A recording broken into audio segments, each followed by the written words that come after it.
Դժվար է հավատալ, բայց Apple ընկերության հիմնադիր Սթիվ Ջոբսը մահացավ միլիարդատեր լինելով 56 տարեկանում եւ իր մահվանից առաջ թողեց շատ կարևոր պատգամ։ Ահա ինչ է նա ասել. Այո, ես կյանքում հասել եմ հսկայական հաջողությունների, սակայն աշխատանքի կողքին քիչ ուրախություն եմ ունեցել կյանքում։ Այս պահին, երբ հիվանդ պառկած եմ անկողնում, հասկանում եմ, որ ամբողջ ճանաչումն ու հարստությունը, որ ունեմ, անիմաստ են անխուսափելի մահվան առաջ։ Հասրեք ունենալ ջերմ հիշողություններ, քանի դեռ ապրում եք։ Միայն դրանք են, որ կջերմացնեն ձեր հոգին։ Որքան մեծանում ենք, այնքան լավ ենք հասկանում, որ $30 ժամացույցը եւ $300 ժամացույցը ցույց են տալիս նույն ժամանակը։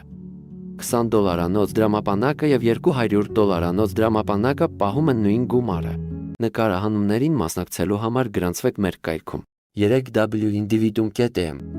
300 քառակուսի կամ 3000 քառակուսի մակերեսով տանը նույնքան միայնակ կարող ես լինել, եթե կողքիդ սիրելի մարդիկ չկան։